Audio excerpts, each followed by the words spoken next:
Una noche extraña. Era noviembre de 2003, cuando acepté un viaje nocturno que, sin saberlo, iba a cambiarme para siempre. Tenía 27 años y llevaba 5 transportando resina industrial entre Coatzacoalcos y la frontera norte. Me gustaba la velocidad tranquila del tráiler sobre la carretera 145, sobre todo después de las 10 de la noche, cuando el asfalto parece un río silencioso. Aquella jornada había salido con buen ánimo de la terminal, con el tanque lleno y la radio lista para servirme de compañía. El clima era templado, sin nubes ni luna, un cielo opaco que hacía que todo pareciera más ancho y más solo. Conduje un par de horas sin contratiempos, apenas cruzándome con un par de autobuses de línea. El sueño ya empezaba a mostrar los primeros mordiscos cuando, a la altura del viejo entronque hacia Tierra Blanca, mis faros iluminaron a un hombre erguido junto al arcén. Vestía un saco de manta deslavada y llevaba un bulto envuelto en yute que apretaba contra el pecho. Aquel tramo estaba lejos de cualquier rancho, así que reduje la velocidad. No era raro que campesinos pidieran aventón para llegar a los ejidos cercanos. Me detuve unos metros adelante, encendí la luz de la cabina y le hice una señal. El tipo subió sin mirarme. Sentí el peso húmedo de sus botas embarradas sobre el estribo, luego el crujido del asiento cuando se acomodó. Olía a tierra y a hojas fermentadas. Solo dijo algo así como que necesitaba llegar al cruce viejo, más adelante, y que el camino era recto. Hablaba en un susurro áspero, como si le faltara aire, pero no parecía herido. Por educación, le contesté que no había problema. Él guardó silencio y yo volví al volante, intentando combatir la inquietud que me erizaba el cuello. A los pocos minutos, la atmósfera dentro de la cabina cambió de golpe. El aire se volvió denso, pesado, como si algún químico se estuviera filtrando desde la carga. Me sobé la nariz. La mezcla era difícil de describir. Un tufo dulzón, casi frutal, pero enrarecido con algo orgánico que recordaba a piel quemada. Bajé la ventanilla para que entrara brisa. El olor persistió, pegado a los muebles como barniz viejo. Mi pasajero permanecía inmóvil, con la mirada fija en el parabrisas. Empecé a sentir un hormigueo en la frente, la clase de nerviosismo que avisa que algo no encaja, aunque todavía no sepa uno qué. Unos 20 kilómetros después, el hombre me indicó con la mano que me saliera hacia un camino de terracería. Me negué con un murmullo y expliqué que debía respetar la ruta por la bitácora satelital. Él, sin fuerza aparente, colocó la palma sobre el tablero. Al instante las revoluciones bajaron, como si el motor hubiera perdido potencia. El tráiler se quejó con un crujido metálico y tuve que orillarme. Apagué la máquina, salí a revisar y no encontré nada extraño. Ni mangueras sueltas ni fugas. Al regresar, el desconocido seguía ahí, sombrío y mudo. No insistió. Simplemente se recargó sobre la ventana y clavó la vista en la oscuridad. Reanudé la marcha con un temblor en el pecho. A la siguiente hora mis párpados se endurecieron. Pensé que era cansancio, pero en el parabrisas comencé a distinguir sombras que se arrastraban, como si las luces rastrillaran formas humanas caminando al ritmo del tráiler. Parpadeé, me froté los ojos y las figuras desaparecieron. El pasajero emitió un leve jadeo, casi un ronquido seco. No estaba dormido, pero respiraba como si trajera piedras en el pecho. Me invadió la certeza absurda de que algo dentro de aquella bulto se movía, algo que él acunaba como si fuera un animal sedado. Quise encender la radio para romper el silencio, pero la estática brotó inmediata. Un siseo irregular que subía y bajaba de volumen sin que yo tocara el dial. De pronto, entre chasquidos eléctricos, escuché nítido mi nombre completo. No era posible que alguien supiera que pasaba por ahí ni cómo me llamaba. La sangre me golpeó las sienes. Giré el potenciómetro hasta apagarlo. La carretera seguía vacía, solo la línea amarilla reptando hacia adelante. Cuando el reloj marcó las 3 de la madrugada, el hombre levantó el bulto y lo colocó sobre sus rodillas. La lona de yute se deslizó y asomó la pata de una cabra, negra, rígida como palo. El hedor se volvió insoportable. Tragué saliva y sentí arcadas. Antes de que pudiera reaccionar, mi acompañante murmuró algo ininteligible. No fueron palabras castellanas, sonó a rezo antiguo. El relumbre de los faros se extinguió un segundo y regresó. En ese segundo fugaz, tuve la seguridad de que el interior de la cabina se había quedado sin color, como una fotografía velada. No aguanté más. Pisé el freno y detuve el tráiler al borde de un puente angosto donde el río Papaloapan corría encajonado varios metros abajo. Abrí la puerta de mi costado, con la idea de obligar al sujeto a bajar o incluso tirarlo si se negaba. Pero él se adelantó, descendió con un brinco absurdo para su aparente edad y se perdió entre la maleza, llevando consigo la cabra muerta. No esperó luces, no miró atrás. Fue como si se borrara de la oscuridad. Volví a treparme tembloroso. Pensé en dar aviso a la Guardia Nacional, pero ¿qué iba a decirles? Arranqué de nuevo y avancé hasta el retén más cercano. Cuando me detuvieron para revisión, uno de los agentes, rostro curtido de turno largo, frunció la nariz y me preguntó si llevaba carga de animales. Le respondí que solo resina empaquetada. Abrió la caja y revisó. No hallaron nada vivo ni muerto. Sin embargo, el olor seguía impregnado en mis ropas y en la cabina. Los días siguientes se convirtieron en un tormento de pequeñas desgracias. Al llegar a la terminal, el tacógrafo marcaba kilómetros de más, como si hubiera vagado horas sin conductor. La siguiente semana aparecieron larvas blancas en los ductos del aire acondicionado, imposibles de limpiar. Los focos del tablero parpadeaban solos, los frenos rechinaban sin lógica, y en una entrega a Monterrey, un mecánico aseguró que encontraba rastros de ceniza fresca en los pistones, pese a que jamás los había abierto. La ansiedad fue minando mi sueño.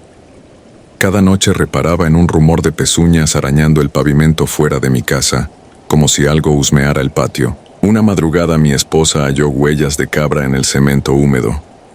Empezó a presionarme para que bendijera la unidad.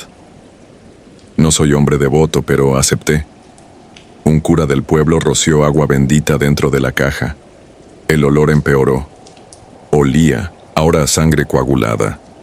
El sacerdote palideció y recomendó quemar incienso día y noche hasta que completara mi ruta final.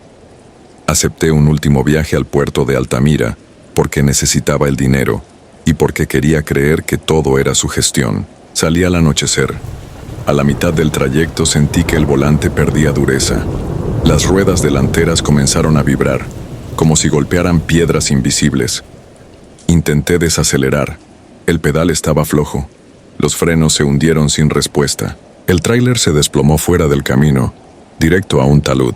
Lo único que recuerdo es el crujido del metal y el parabrisas estallando en fracturas que parecían telarañas de hielo. Desperté en el hospital de Cosamaloapan con la clavícula rota y puntos en la frente. Salí a la semana, cojeando y sin tráiler. La aseguradora dictaminó pérdida total y calificó la falla como indeterminada. Nadie quiso comprar los restos. Antes de que lo enviaran al deshuesadero, un anciano chatarrero me pidió permiso para recuperar cables y accesorios. Acepté. Al día siguiente me dijo que dentro de la cabina, pegado al respaldo del asiento del copiloto, había encontrado un trozo de tela de manta y el cascabel de una cabra, ennegrecido por el fuego. Se santiguó y me devolvió el cascabel como si quemara. Esa noche decidí retirarme. Han pasado casi 20 años. Trabajo ahora en un pequeño taller mecánico lejos de las autopistas. A veces, cuando el viento sopla desde el sur, juro que llega un aroma dulzón y podrido que no puedo explicar. Entonces apago el compresor, cierro la puerta y espero a que el olor se disuelva en la tarde. Nadie cree esta historia y, francamente, prefiero que siga siendo así. Pero cada que escucho los frenos de un tráiler chirriar en la distancia, siento un latigazo de miedo en la nuca. Recuerdo el golpe seco de unas pezuñas sobre el metal y me repito la misma lección. En la noche, de carretera, no toda carga que sube vuelve a bajar, vuelve a bajar. Relevo de tinieblas. No me llamo José, ni siquiera manejo por la línea fronteriza, pero aprendí que los fantasmas de la carretera siempre encuentran a quien va solo. Mi nombre es Ricardo Beltrán, y durante 2017 cargaba quintales de sorgo desde Los Mochis, Sinaloa, hasta San Luis Potosí. Eran recorridos largos, 12 horas sin relevo, y la noche del 14 de agosto acepté cubrirle el turno a un colega enfermo. Tenía combustible, café, y la certeza de que la autopista costera estaba tranquila. Me equivoqué. Acababa de salvar la caseta de mármol cuando el tablero marcó las 23:48. La cinta asfáltica formaba un túnel negro quebrado solo por mis luces altas y por un resplandor distante de incendios agrícolas que nunca se apagan del todo. El motor del Kenworth ronroneaba parejo. Yo mantenía 80 kilómetros por hora para no quemar frenos en las curvas. Entonces, apareció el primer detalle extraño. Sobre el acotamiento brillaban restos de cristales recientes, dispersos como si un vehículo hubiese reventado sus faros y continuado sin detenerse. No vi carrocería, no vi patrullas, solo destellos diminutos, y seguí sin frenar. Unos 15 kilómetros después, la radio UHF estalló con estática. Giré la perilla, y entre chasquidos, emergió una voz masculina en clave de banda civil. Kilómetro 116. No respondieron. El contenedor sigue abierto. Pensé que era otra frecuencia superpuesta y apagué. Fue cuando miré el retrovisor derecho y sentí el estómago hacerse nudo. Una grúa canastilla, de las viejas que usa la CFE, rodaba en mi mismo carril, sin placas, pintura gris descascarada, los dos faros frontales apagados. Solo se distinguía, porque el brazo hidráulico llevaba una lámpara industrial encendida, apuntando directo a mi cabina, un solitario ojo blanco. Intenté cederle el paso, puse direccionales, bajé a 60. La grúa imitó exactamente mi ritmo, pegada como sombra, gemela. No tocó claxon ni cambió de carril. Sus ruedas vibraban y aún así, guardaba una línea perfecta. Apreté el volante hasta entumecer los dedos. Llamé por celular a Marco, otro trailero que venía 2 horas atrás, pero la señal se esfumó. Quedó en la pantalla el icono de 1900, llamada muerta. Cerca de El Vado, el tramo se bifurca. Autopista de cuota a la izquierda, Federal Libre a la derecha, bordeada de manglares. Elegí la cuota creyendo que los retenes y cámaras darían fin al juego. Apenas crucé la pluma, la grúa se desvió a la libre y respiré aliviado. 2 minutos. Al tercer minuto, la misma luz industrial reapareció en mi espejo central. Esta vez venía de la vía de emergencia, rebasando arbustos, sin importar baches. No era conducción humana. Decidí detenerme en la siguiente zona de pesaje. Si aquello quería intimidar, allí habría vigilantes. Entré despacio, encendí intermitentes y estacioné. Las casetas estaban vacías, postes sin focos, básculas apagadas. Al bajar para inspeccionar neumáticos, escuché el crujido de grava acercándose. La grúa había cortado el motor y avanzaba por inercia. Se detuvo a 10 metros, diagonal a mi defensa. No veía cabina porque el parabrisas llevaba una película de polvo rojizo, opaco como yeso. Aún así, juraría que alguien, o algo, me observaba. Saqué el bastón de seguridad que uso para apalancar arneses y caminé en dirección a la grúa. El olor me golpeó primero, diésel rancio y carne avinagrada. Bordé el cofre astillado. No había placas.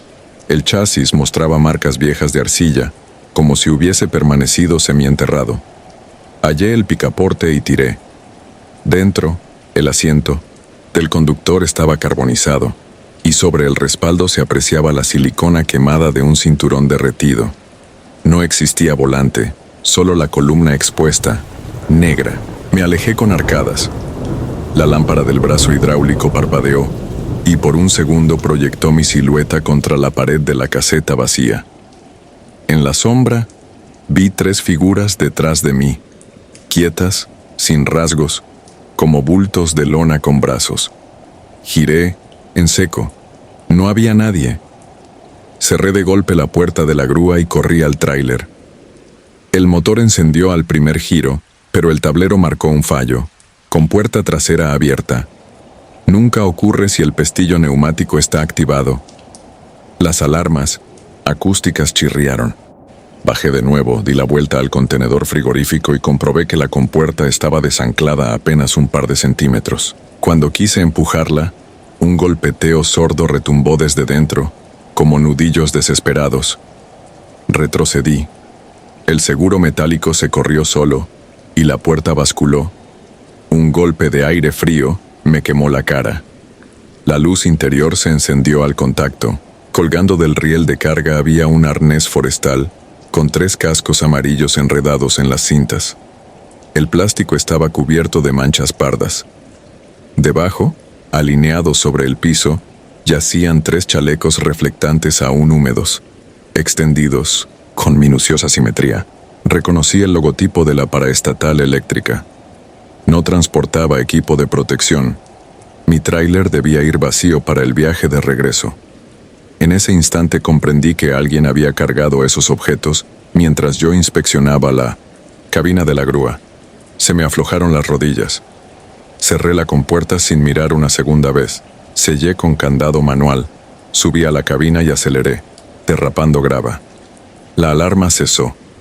El tablero limpió la falla como si nunca hubiese ocurrido. Noté, sin embargo, que la aguja de combustible cayó en picada, de 3/4 a menos de medio tanque en cuestión de metros. Imposible.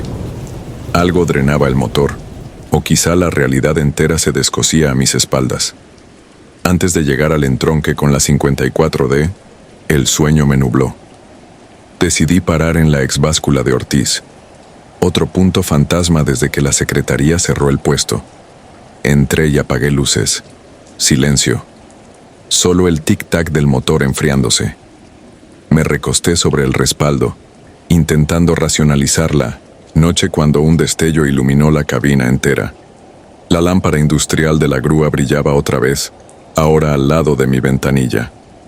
No escuché motor ni llantas. Simplemente estaba ahí, suspendida sobre el marco, girando despacio, explorándome. De la penumbra emergieron 3 hombres con uniformes de cuadrilla eléctrica. Caminaban al unísono hacia el frente del tráiler. Sus chalecos estaban empapados, pero sus botas no chorreaban. Llevaban los cascos abrochados. Sus rostros parecían sumergidos bajo un cristal húmedo. Uno colocó la palma sobre mi cofre y murmuró algo que no oí. Otro golpeó la parrilla 2 veces, igual que un perito marcando evidencia. El tercero se quedó de pie, casi tocando mi defensa. Alzó la mano en la señal internacional de alto y la mantuvo allí, inmóvil, labios crispados. Comprendí que no podía encender, no podía huir. Me quedé petrificado segundos que parecieron minutos. El que estaba frente a la defensa inclinó la cabeza, como aceptando algo inevitable, y los 3 se desvanecieron en el aire, disipados por la brisa salina del Pacífico, porque aunque me encontraba a más de 30 kilómetros de la costa, el aire de pronto olía a sal y a pez descompuesto. La lámpara industrial explotó en chispas naranjas. Las esquirlas desaparecieron antes de tocar el suelo. Reaccioné golpeando el encendido. El tráiler tembló, pero encendió. El tablero mostró un nuevo mensaje. Freno de mano activado. Empujé la palanca hacia abajo. No respondió. Tiré con toda la fuerza y la palanca cedió. Se zafó como plástico viejo. El auto hold siguió activo. El parabrisas comenzó a empañarse desde fuera, dibujando círculos que se entrelazaban hasta formar 3 números.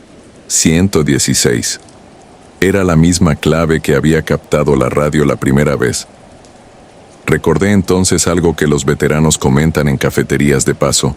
Cuando un trabajador muere en servicio y su cuerpo tarda en recuperarse, su escuadrón reaparece para marcar el sitio exacto, esperando que alguien con antena abierta los vea y alerte a los vivos. El 116 coincide con un tramo olvidado de Libertas, un desvío no pavimentado que usan los contratistas para el tendido de líneas rurales. Entendí el mensaje. Liberé el freno rompiendo a martillazos la línea de aire. El sistema colapsó y la unidad avanzó a baja presión. Conduje despacio hasta el kilómetro 116 de la Federal Libre. Tardé media hora, con las luces cortas porque las largas fallaron. Al acercarme, el asfalto se abría en un acceso de grava compactada que conducía a un claro de eucaliptos viejos. Allí, reflejado por mi faro izquierdo, yacía un poste de concreto partido, cables enrollados como serpientes, y a su pie, un hoyo recién cubierto de tierra parda. Aparqué. El silencio era opresivo. Tomé el celular. Ahora había señal. Llamé de inmediato a la Guardia Nacional y di coordenadas. No entré al claro. No me atreví, pero permanecí con las luces puestas hasta que llegó la patrulla. Al remover la tierra, hallaron 3 cuerpos con identificación de linieros de la CFE, desaparecidos semanas atrás durante una tormenta eléctrica. La cronología indicaba que un conductor ebrio los embistió, los cargó en su propia grúa y trató de ocultar la evidencia. Jamás atraparon al homicida. La grúa, según el reporte, quedó abandonada y ardió en un incendio forestal pocos días después. Era la misma que me persiguió. Regresé al volante muchos meses después con la ruta diurna como condición. Cada que subo al Kenworth, reviso 2 veces el espejo retrovisor. A veces creo distinguir un resplandor lejano, como la bombilla de aquel brazo hidráulico, recordándome que la carretera no guarda secretos, solo espera testigos. Y cuando paso por el kilómetro 116, bajo la velocidad, enciendo intermitentes y toco el claxon 3 veces, rindiendo relevo a las sombras que aún patrullan el asfalto, buscando a quien las escuche, a quien las escuche. Asfalto de sombras.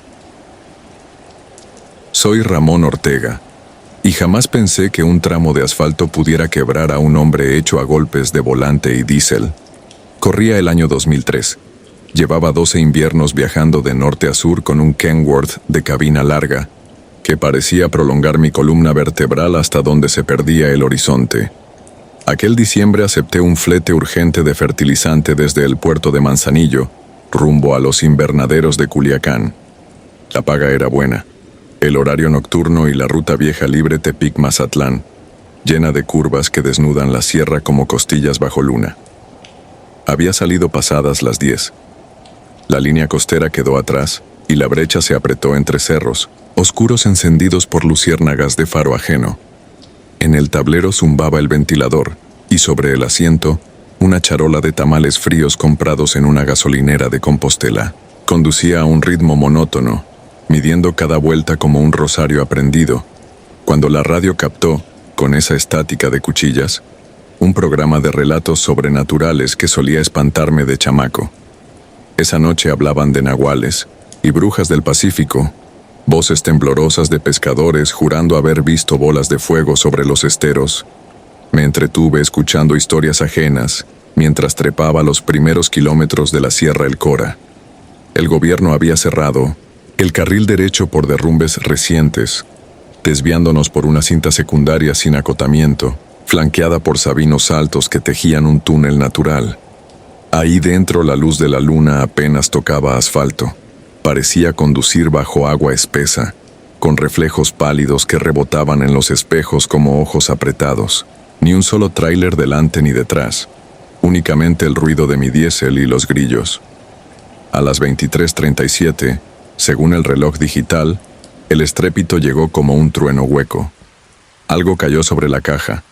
El impacto sacudió el chasis, hizo vibrar la carga y me obligó a frenar con un rechinido que arañó la noche.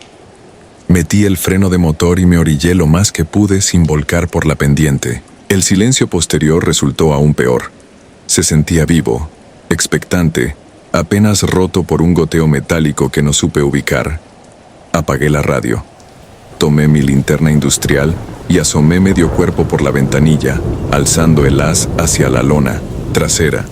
Allí, encorvada en la orilla del techo, estaba una figura femenina, piel color ceniza, cabello desgreñado que le cubría la cara hasta la cintura.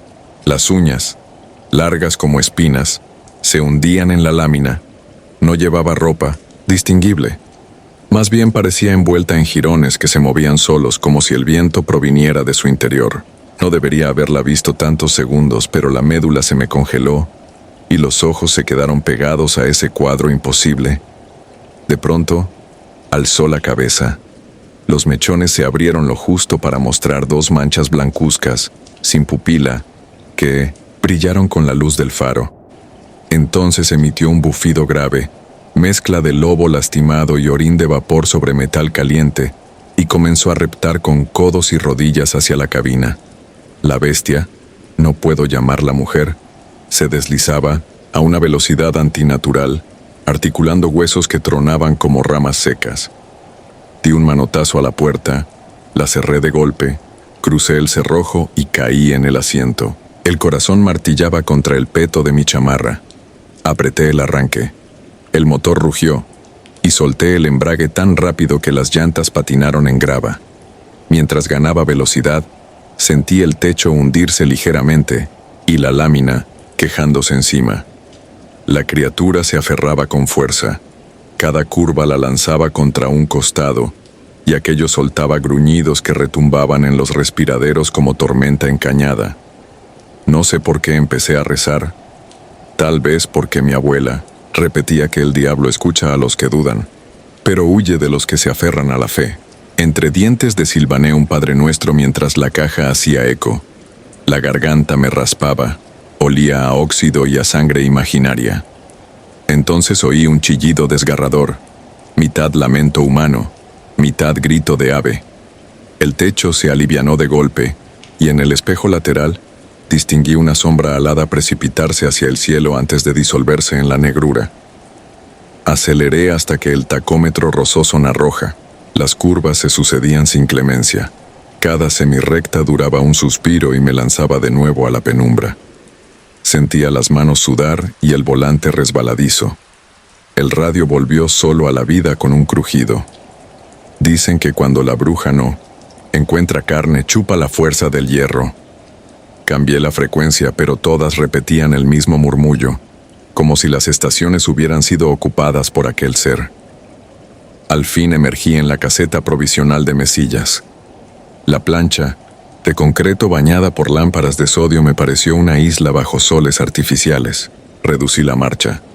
Un guardia en chaleco reflejante se acercó haciendo seña con la linterna. Bajé la ventana. La voz me salió rota. Pedí un café. El hombre preguntó si me sentía bien. Le respondí que, solo cansado, y me limité a pagar el peaje con billetes temblorosos.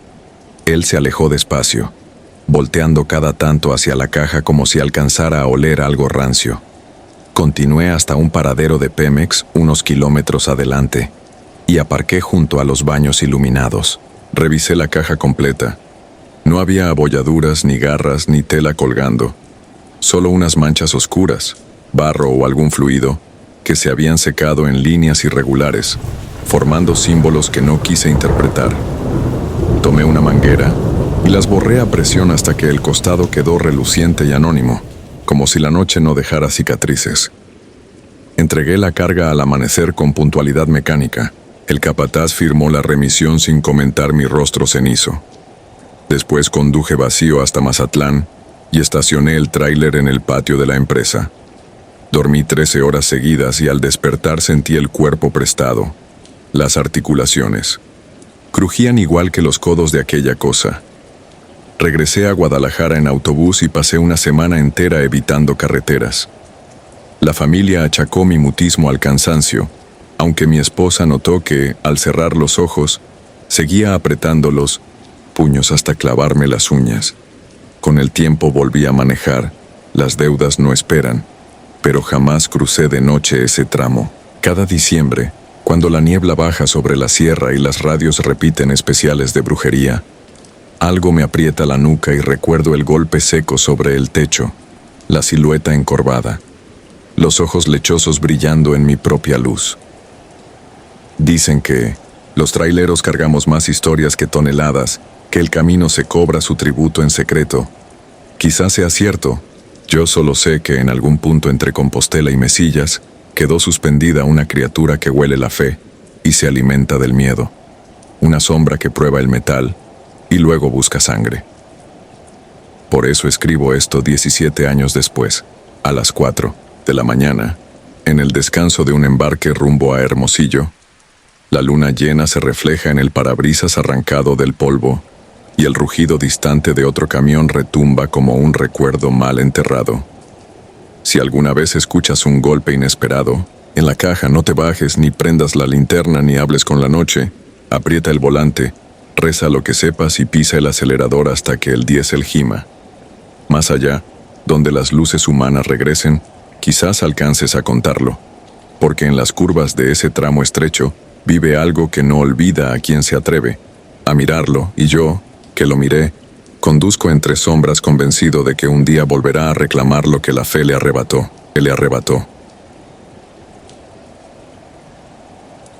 Sigue tu camino. Me llamo Darío Luque y pasé media vida detrás de un volante de 30 toneladas. Empecé a mover carga en 1987, cuando la libreta de permisos era todavía un cartón grasiento que nadie sabía leer, y dejé el oficio en 2010, con la espalda llena de crujidos y la cabeza cargada de historias que pocos creerían. De todas, la que rompió mi sueño para siempre ocurrió la primera semana de noviembre de 2001, en la ruta que atraviesa el desierto potosino y se junta con la neblina de la Sierra de 14.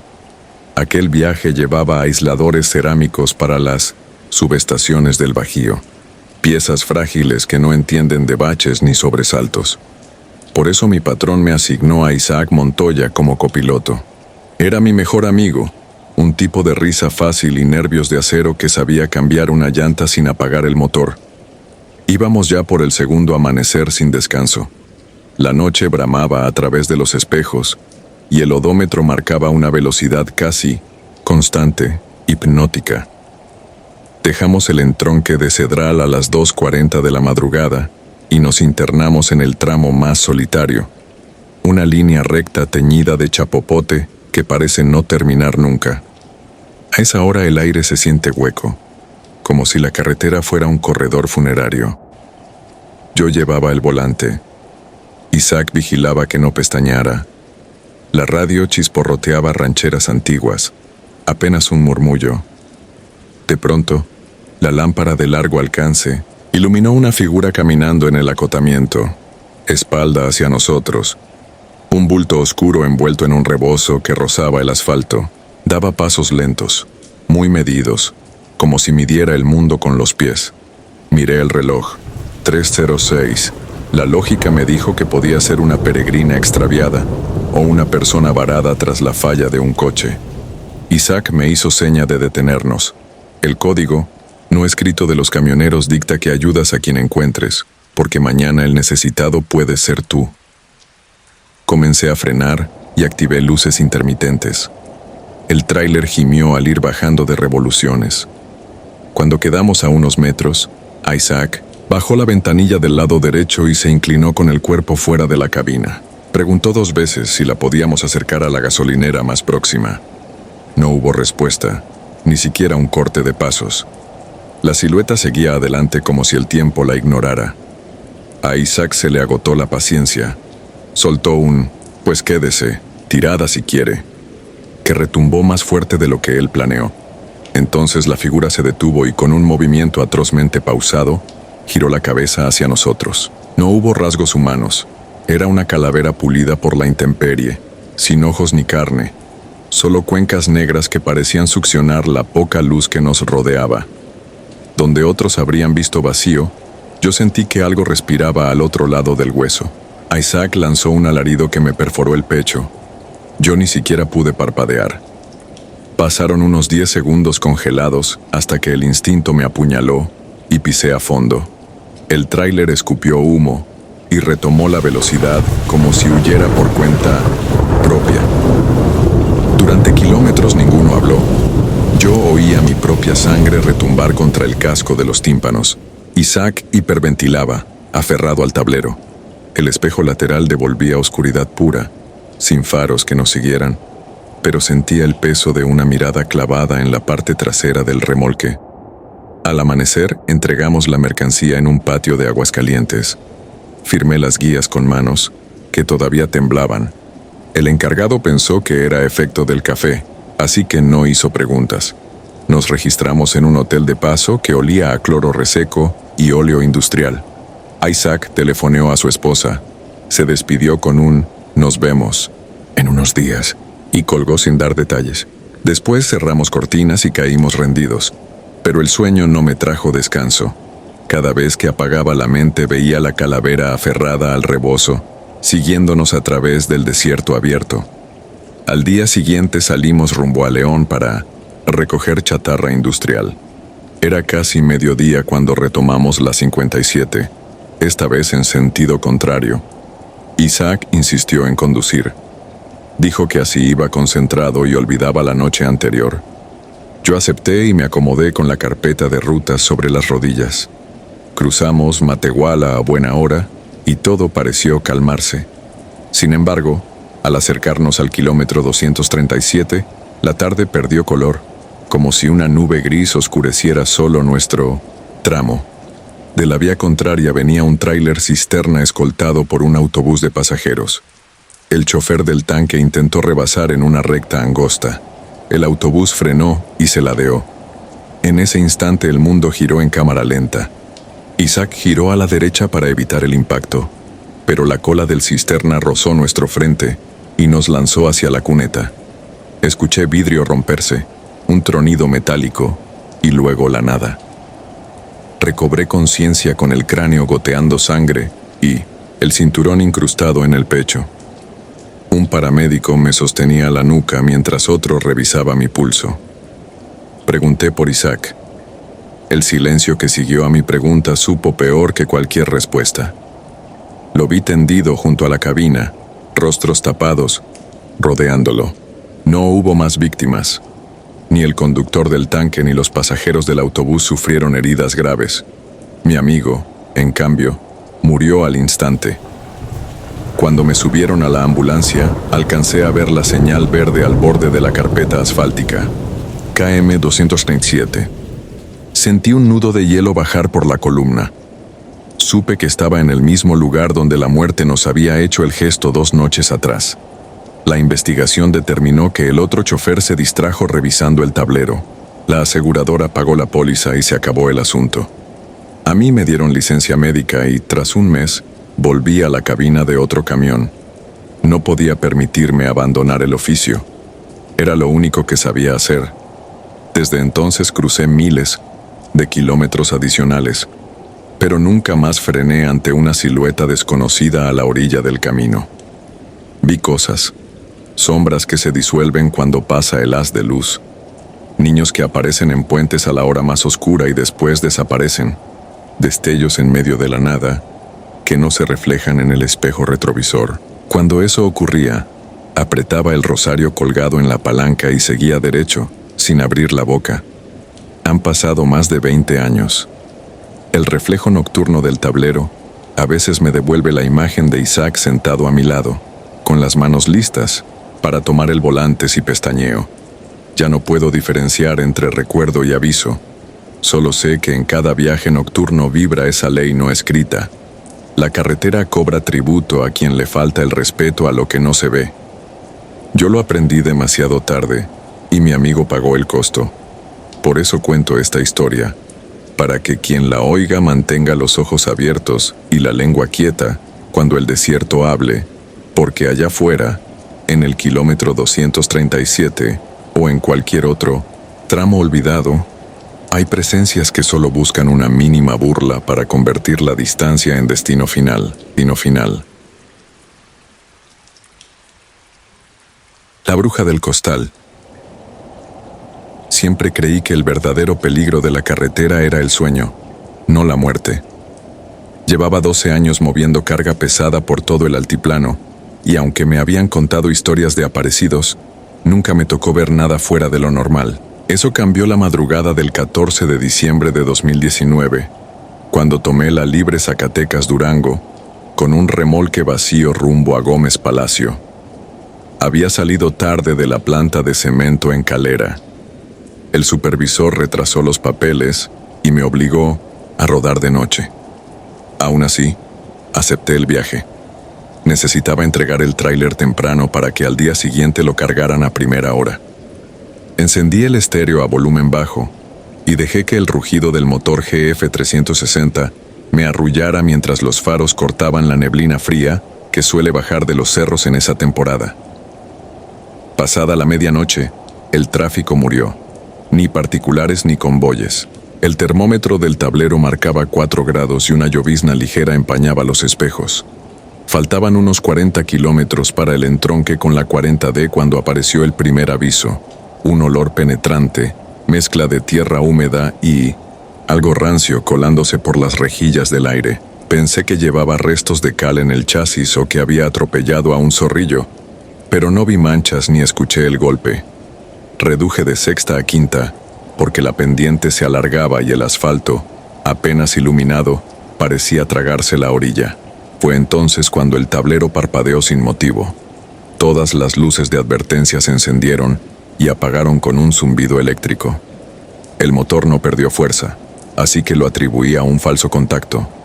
Pero algo en mi estómago se encogió, como si un sexto sentido me gritara que bajara la velocidad. Al llegar al señalamiento que marcaba el kilómetro 131, la neblina se espesó en cuestión de segundos. Encendí los antiniebla y abrí ligeramente la ventana. Afuera solo se escuchaba el golpe sordo de las gotas contra la lámina. Entonces la vi. A la derecha, justo donde el acotamiento desaparece entre matorrales, surgió una silueta envuelta en un abrigo oscuro, demasiado delgada para ser un campesino y demasiado firme para ser un borracho a mitad de la noche. No corría. Avanzaba con paso decidido, paralelo a mí, pero no tocaba el piso. Su sombra flotaba, balanceándose como papel quemado. Instintivamente pisé el freno. El tráiler respondió con un quejido de aire comprimido. La silueta se detuvo al mismo tiempo y giró la cabeza hacia la cabina. Por un segundo creí ver un rostro, o más bien la idea de uno. Pómulos tensos, piel ceniza, ojos hundidos cuya blancura resaltaba en la bruma. Pero lo que me heló la sangre fue el bulto que llevaba en la espalda, un costal de yute anudado con soga gruesa que se retorcía como si dentro hubiera algo vivo. No había por qué quedarme. Solté el pedal, metí cuarta y traté de pasarla, pero bastaron 100 metros para que todo se viniera abajo. Las luces frontales titilaron, el motor tosió y la aguja del aceite cayó en picada. El diésel no fallaba porque sonara mal, fallaba porque algo más grande lo obligaba a callar. El tractocamión se apagó de golpe y me vi arrastrado por la inercia hasta quedar cruzado en diagonal sobre la cinta asfáltica. Atrás y adelante. Pura noche. Sin motor no hay calefacción, así que el vaho se condensó de inmediato en los cristales. Tomé la linterna de mano y me armé de valor para revisar fusibles. Apenas bajé, la oscuridad me cerró encima como una bolsa. El silencio era total. Ni grillos ni viento entre los ocotes. Mi propio pulso zumbaba en los tímpanos. Alumbré el cofre, abrí la tapa y no hallé cables sueltos. Mientras tanteaba el filtro de aire, escuché el crujir de ramas húmedas tras de mí, pasos lentos, arrastrados. Giré la linterna y la figura estaba ahí, a unos 15 metros, justo en medio del carril contrario, de espaldas. El costal colgaba sobre su columna curva, goteando un líquido oscuro que chispeaba contra el pavimento. Por pura locura, quise creer que era agua de lluvia. Entonces el costal se infló, como si algo dentro diera un empujón brutal, y se escuchó un gemido ahogado, un sollozo infantil que rebotó entre los cerros. Volví a la cabina tropezando con el estribo. Cerré el seguro y apagué la linterna.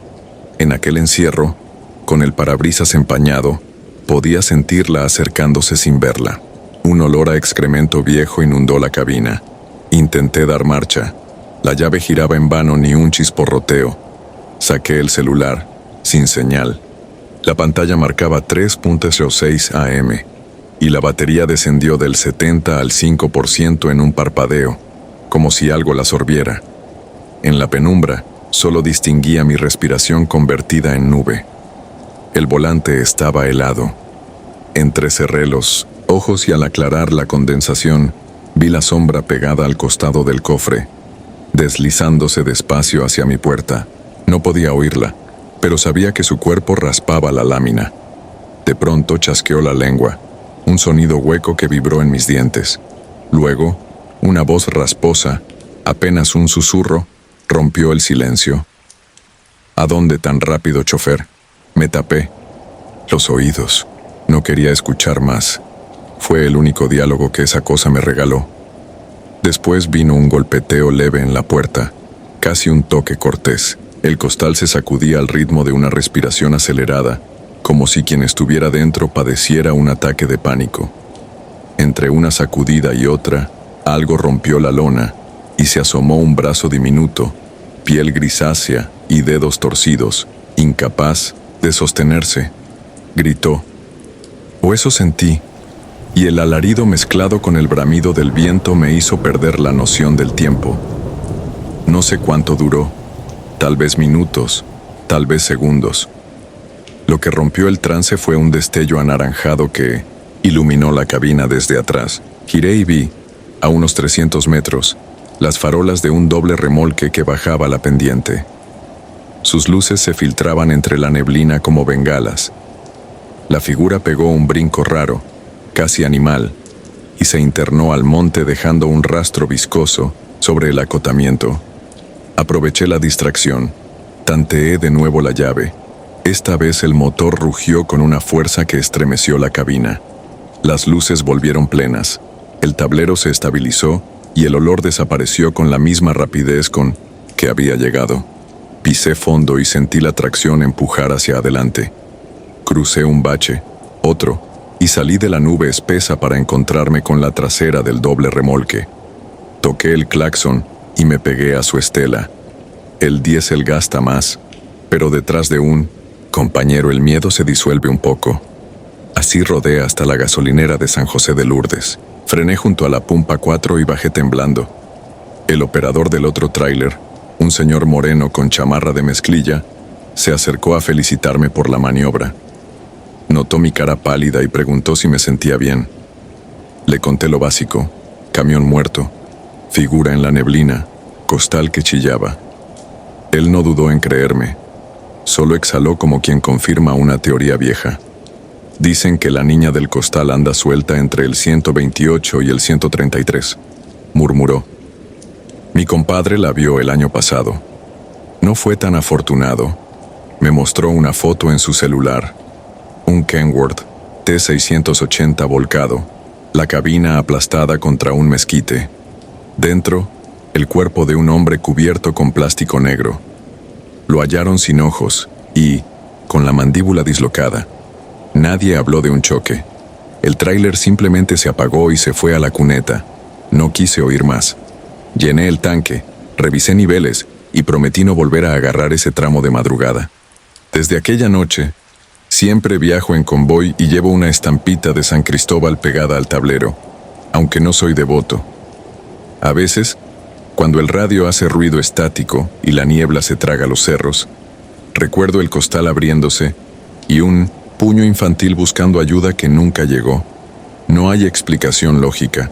Los mecánicos revisaron la computadora del tráiler y no encontraron fallas. La batería de mi celular sigue descargándose cada madrugada a las 3:06, aunque esté conectado al cargador. Y el olor, ese hedor que antecede a la cosa, regresa de vez en cuando paso cerca de terracerías o basureros viejos. La carretera enseña a respetar fantasmas. Uno puede burlar retenes, evitar asaltantes y calcular la fatiga, pero no se prepara para lo que habita la bruma entre cerro y cerro. La próxima vez que veas un costal abandonado en la orilla, sigue de frente. No frenes, no observes, no escuches, porque si llega a moverse, quizá la niña ya haya elegido tu remolque para el último aventón.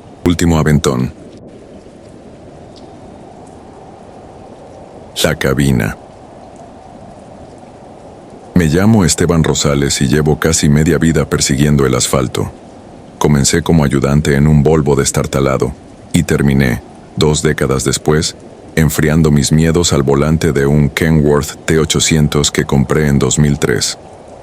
Cada kilómetro era, para mí, una rendija por donde escapaba la miseria. Sin embargo, aquella compra que tanto celebré se convirtió en el mayor error de mi existencia. Había comprado el camión en Ciudad Ixtepec, Oaxaca. El vendedor fue doña Aurelia, una mujer enjuta que apenas levantaba la mirada. Me explicó que el tráiler era de su hijo, muerto en un accidente de patio. Un desliz de patín hidráulico le había partido el pecho. Necesitaba liquidez y lo dejaba barato con papeles limpios. Yo no pregunté más. Encendí el motor, sentí la máquina ronronear como nueva y firmé. Esa misma semana conseguí un flete de maíz a granel hacia Puerto Madero, Chiapas. Salí un jueves a las 5 de la tarde, animado por la sensación de estrenar algo que funcionaba sin toses. El primer tramo fue impecable. A la altura del camarón ajusté el asiento, subí el volumen de un casete viejo de cumbias y dejé que la noche me envolviera en su silencio. La carretera federal 190 suele llenarse de niebla a partir de la medianoche. Aún así, esa oscuridad de julio parecía diferente, más densa, casi aceitosa. Eran las 00:43 cuando miré el retrovisor interno y noté algo. No un reflejo, sino una sombra sólida apoyada contra la litera, como si hubiera viajado conmigo desde el arranque. Bajé la música, encendí la luz de cabina, me giré. Nada. Supuse que eran mis párpados cansados. Apagué la luz y seguí, pero el espejo volvió a delatarla. La silueta negra, rígida, sin curvas humanas, se desprendió de la pared y adelantó un paso que no escuché. Un relámpago pálido rozó mis ojos. Eran dos círculos blanquísimos, opacos, observándome. Iba a gritar, pero un hormigueo helado me trepó por la espina dorsal y se extendió a los brazos y las piernas. Perdí fuerza, luego sensibilidad. Con la mandíbula trabada, solo podía ver la línea continua temblar bajo las luces altas. No podía frenar, no podía acelerar. El tráiler, en inercia, corría recto por un tramo liso. Aquella cosa se plantó detrás de mi asiento. Sentí su aliento húmedo en la nuca. Duró segundos, pero cada segundo pesó como un costal de cemento. Cuando por fin recuperé los dedos, clavé el freno, me orillé y apagué la máquina de un tirón. Salí tambaleando. El viento olía a tierra mojada y diésel. No había faros ni siquiera grillos, solo el rumor lejano del istmo. Abrí la puerta trasera del camarote con la linterna. Nada saltó. Aún así, juraba que la penumbra respiraba. No tenía teléfono.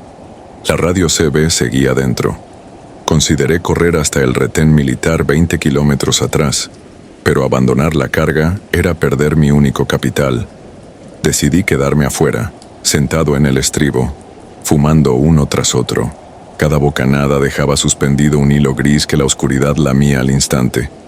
A las 02:15 escuché golpes secos en la pared del camarote. Empuñé la linterna y enfoqué la ventanilla. Sentí cómo se vaciaba mi pecho. Un rostro inexplicable se apretaba contra el cristal. No era un rostro humano. No había piel ni carne. Solo la máscara negra de lo que podía ser carbón con dos agujeros blancos, gélidos, por ojos. El vidrio se arqueaba como si un peso enorme lo empujara desde dentro. Parece absurdo, pero aquello sonreía, sin boca, sin labios. Simplemente se alargó la negrura en un gesto burlón. Corrí en vano tras unos faros que venían de Tuxtla. Pasaron de largo, dejándome con el corazón entre los dientes. Esperé hasta el amanecer, cuando el primer resplandor naranja tiñó la sierra de Niltepec. Subí, evitando mirar el espejo.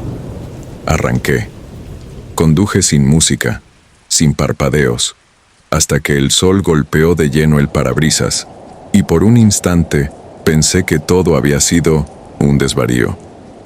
La tarde me alcanzó cerca de Tapanatepec. Faltaban 130 kilómetros para entregar.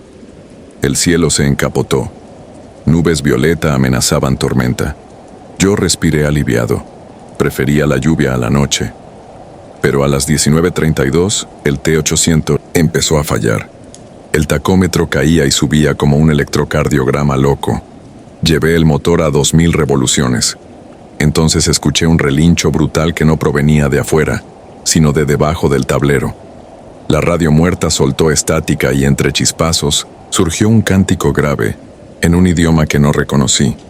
Las luces del tablero parpadearon hasta quedar a oscuras. Solo la cinta gris del camino se iluminaba con las altas. De pronto, por la ventanilla derecha, vislumbré un caballo alazán trotando paralelo a la cabina. No debería resultar raro en esa región, si no fuera porque el animal llevaba un trote constante a más de 90 kilómetros por hora y no hacía ruido de cascos. Su crin parecía flotar en cámara lenta. En ese momento la bestia giró la cabeza. Tenía ojos de un blanco lechoso, idénticos a los de la sombra. Pero lo que me paralizó fue ver que no tenía piel. El músculo expuesto se agitaba, fibroso, como carne abriéndose paso entre llamas invisibles. Lo montaba una figura envuelta en harapos. Su cara, un vacío. Alzó un brazo huesudo y señaló mi camión como un juez que dicta sentencia. No recuerdo haber girado el volante, pero debí hacerlo porque me metí de lleno en el carril contrario. Un tráiler de gasolina me lanzó luces y claxon. Sentí el rugido de las llantas besando la grava. Logré regresar al carril propio mientras el otro conductor me insultaba con los gestos.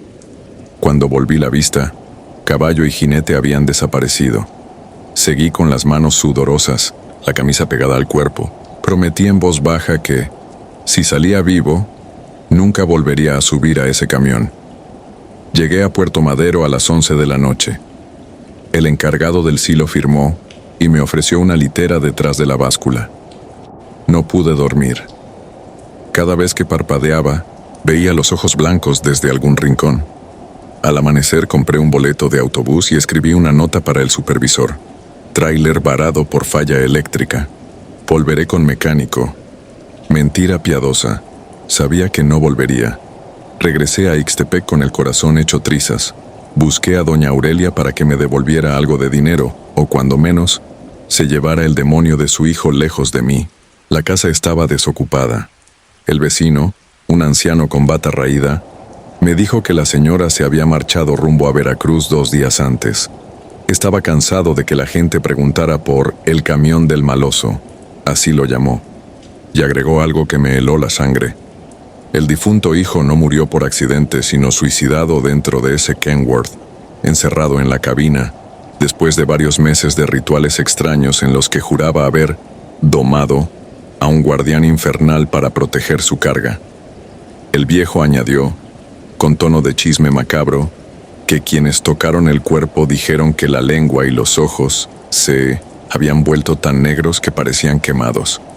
Nadie quiso comprar el vehículo. Doña Aurelia terminó regalándolo a quien le ofreciera una salida rápida. Yo me marché con la piel erizada, sintiendo otra vez el hormigueo en los brazos, como si el recuerdo bastara para invocar la parálisis. Vendí mi viejo coche, hipotecamos la casa de mi hermana y liquidamos la deuda del préstamo que pedí para ese tráiler maldito. Aún así, perdí más que dinero. Perdí la certeza de mi oficio, el amor por la carretera, la facilidad para dormir. Hay amaneceres en que, entre el canto de los gallos, puedo jurar que un relincho distante atraviesa los callejones de mi barrio. Cuando eso ocurre, cierro las cortinas. Rezo algo que no sé si creo y me convenzo de que fue un viento caprichoso. Hoy, casi 20 años después, me atrevo a contarlo porque la noche pasada, mientras conducía un autobús turístico, mi nuevo empleo, cerca de La Ventosa, vi por el espejo retrovisor la silueta familiar, delgada como sombra pegada a la luna trasera. Sus ojos blanquísimos brillaron un segundo y se apagaron como chispas en agua sucia. Juro que no reduciré la velocidad otra vez. Pero ya sé que el kilómetro muerto se mueve conmigo, esperando el instante oportuno para robarme el control y recordarme que, donde hay asfalto y silencio, también hay deuda pendiente. Si alguna vez viajan solos por la Federal 190 a la altura de Niltepec, escuchen el viento. Si entre los susurros creen oír unos cascos que no golpean el suelo, aceleren o recen, lo que les quede más a la mano. Porque en esta franja de México, cuando un tráiler repentinamente se vuelve una tumba rodante, no es su mecánica la que falla, es alguien dentro que jamás perdonó ser interrumpido en su último pacto. Me despido con el cuerpo temblando, tratando de convencerme de que el amanecer es cura suficiente, pero sé que, mientras escribo, esos ojos blancos parpadean detrás de mí, tan diáfanos como el reflejo de mi propia culpa en el cristal.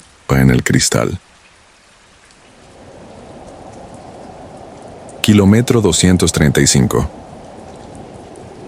Me llamo Ramiro Salgado y, aunque llevo 15 años rodando de norte a sur cargando acero, hay una noche que me persigue como un remolque sin frenos. Corría el 29 de agosto de 2019, un jueves abrasador de esos que empiezan a oler a fin de mes y a nómina atrasada. Salí de Ciudad Frontera, Coahuila, con destino a una planta de autopartes en Querétaro. Mi patrón me había pedido entregar antes del amanecer y, para ganarle tiempo al reloj, decidí aventarme la ruta de la carretera 57 de corrido, sin escalas largas, solo carga de café y rancheras en la cabina. Las primeras horas fueron paisaje conocido, llanuras amarillas, casetas vacías, el sol rebotando en los espejos. Cuando cayó la tarde crucé Matehuala, llené tanque y compré un burrito frío. Eran las 21:10 cuando pasé el letrero que advierte próximos 200 kilómetros sin servicios. Ya he dormido muchas veces en ese tramo, pero aquella noche me sentía extrañamente inquieto, como si el clima cargara estática. Aún así, le metí quinta y dejé que los faros abrieran el asfalto. Alrededor de las 22:30 empezó la primera rareza, un olor a tierra mojada que no correspondía con la sequía que arrastra la zona desde hace años. Subí el vidrio pensando que era mi imaginación, pero el ambiente dentro del camarote se impregnó de ese aroma denso, casi pantanoso, acompañado de un viento helado que se colaba por rendijas invisibles. Encendí la calefacción y seguí. Unos 15 kilómetros adelante, las luces de tablero parpadearon. El estéreo murió y las RPM cayeron un instante como si el motor se ahogara. Se recuperó, pero la aguja de temperatura quedó un punto por debajo de lo normal. Nunca me había pasado eso. La máquina enfría, no calienta. Llamé por radio a un colega que venía 2 horas atrás. Solo escuché estática. La señal celular marcaba sin servicio. No hay nada inusual en eso, pensé. La 57 es famosa por sus huecos de cobertura.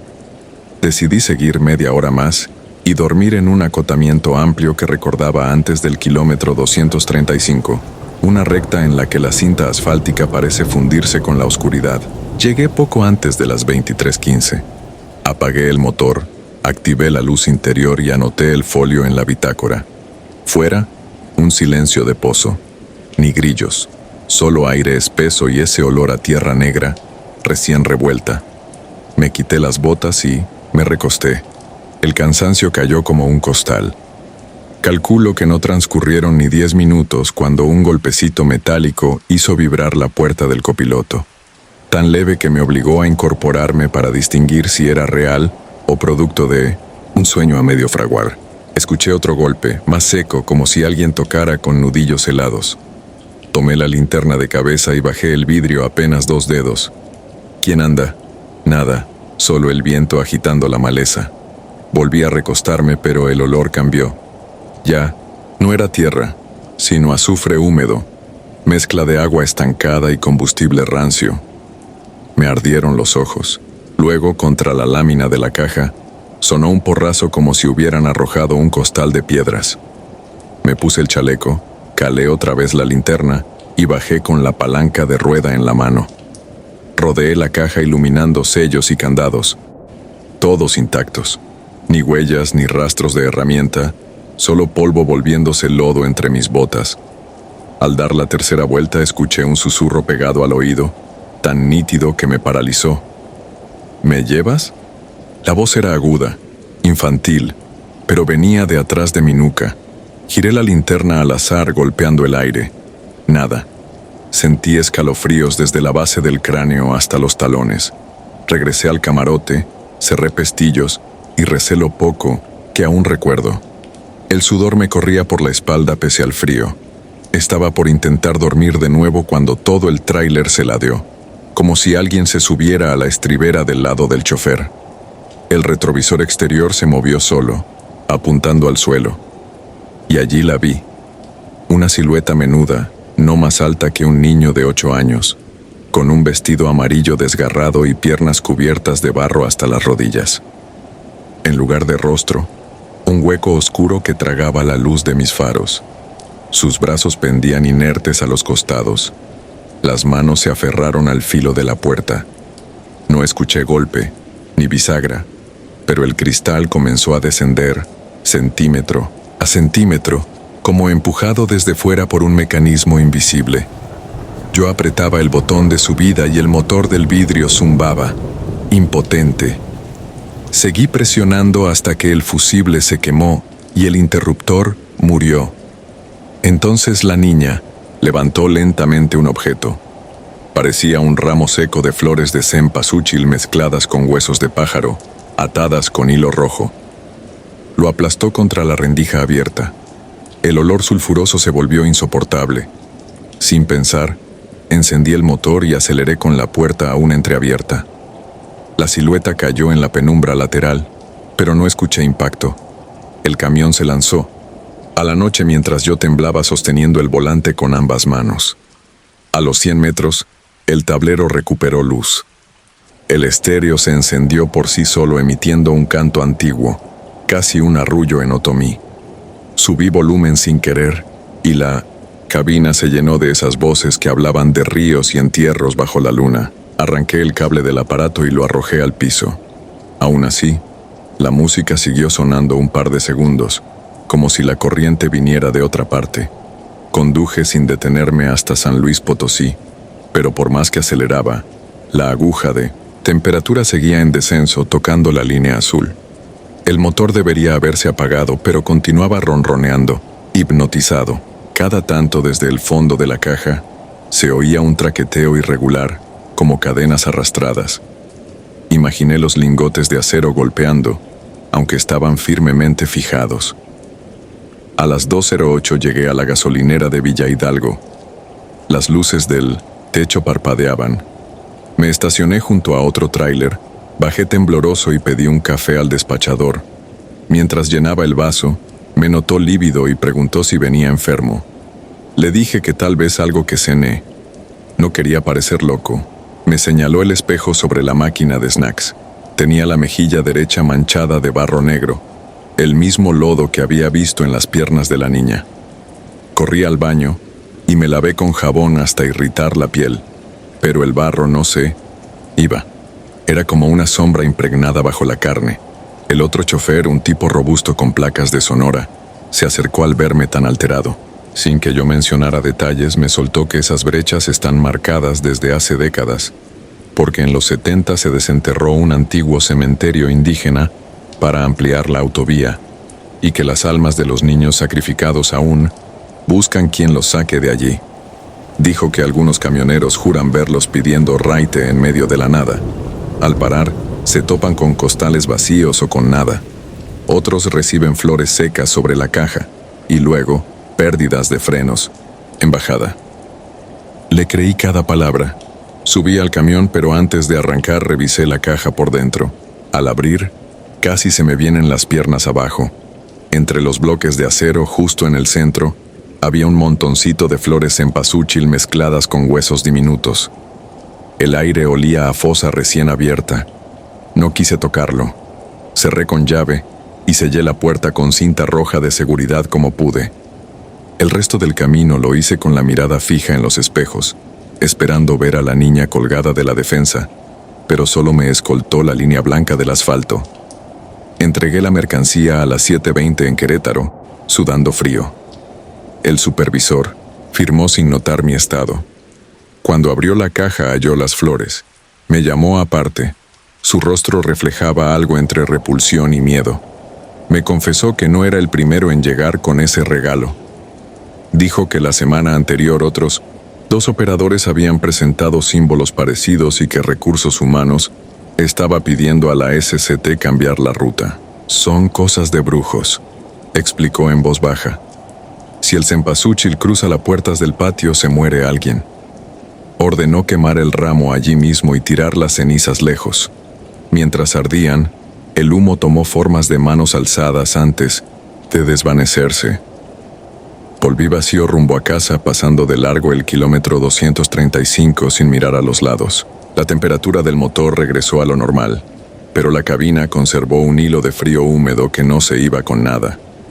Llegué a Ciudad Frontera de madrugada y estacioné el tráiler detrás de la nave. Apagué el motor, me quedé sentado, oyendo el tic-tac del metal enfriando.